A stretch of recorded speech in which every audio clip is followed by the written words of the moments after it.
Being on this organic low-waste farm kind of feels like a mix of modern peasantry and eating like royalty. Many days may involve hours of pulling weeds and removing slugs from our greens, followed by a warm metal frittata with a toasted baguette that, to me, tastes like a quiet luxury. Here's a look at what I've been eating lately here without spending a single euro on food. I'm heading to the garden now to see what's edible, and might romanticize a head or two of cabbage while at it. Breakfast is simple. Coffee because duh, and then fresh bread from the previous day with random assortments of toppings. Today I'm having goat cheese toast with beetroot chutney because this jar simply needs emptying. Beautiful. Did I burn it? Hopefully I didn't burn it.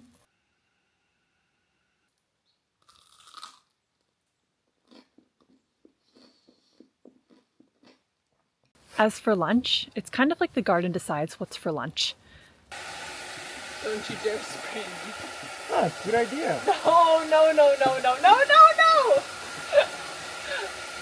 This part, it is like a third of their total veggies, but it is absolute vegetable heaven. Just look.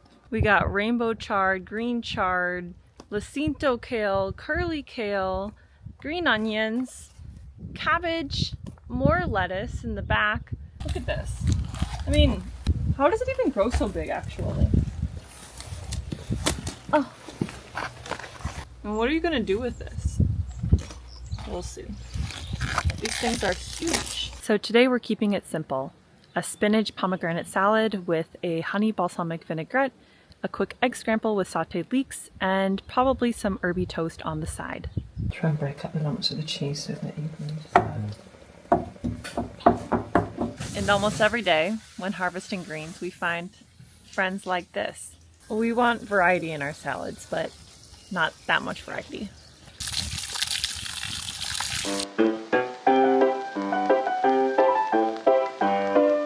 Dinner around here can be either incredibly simple or incredibly complex, depending on who's cooking. When the hosts are in the kitchen, you will see multi-step sauces, intricate plating. It's like a whole production. On the other hand, when we are left to the cooking, it's probably best if I'm just left to the veggie chopping of the crunchy cabbage salad, which I'm going to half butcher anyways. I think my knife cutting skills are quite terrible. We're all done.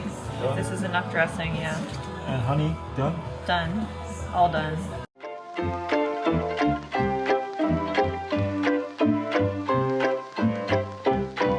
But sometimes they suggest that we look up a recipe based on what we harvested that morning. And so when we cook, it's usually something like beef and vegetables. You know, salt, garlic, maybe red pepper flakes if we're feeling fancy. Hopefully our lack of technique can be compensated by letting good ingredients do the work. About 90% of what ends up on the table starts either in the garden or at a local market. That's kind of their rhythm. Pick what's ready, fill in the gaps from nearby farmers. This is the top part of the grass that was here before, and we'll put it back down over it, upside down, so the grass itself is at the bottom. That will rot down and give more nutrients. And also, you can't forget about the charcuterie. And by that, I don't mean those fruit and dessert fancy plate things.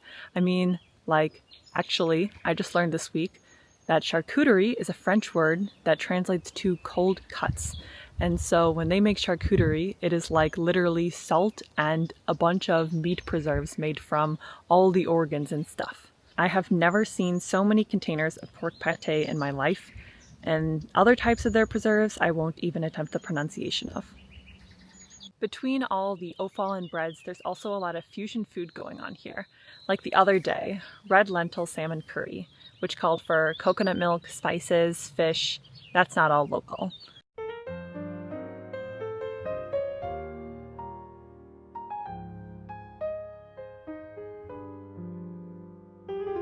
Dessert, though, is where things level up. Our host catering business specializes in French baking, so when there's time, we do real patisserie. Scones, tarts, cakes with precise folds and pretty finishes, stuff that makes you pause before digging in.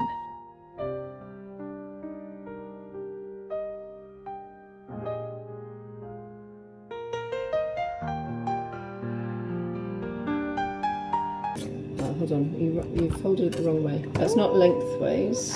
that? That's widthways. Ah, all right. Okay. Right.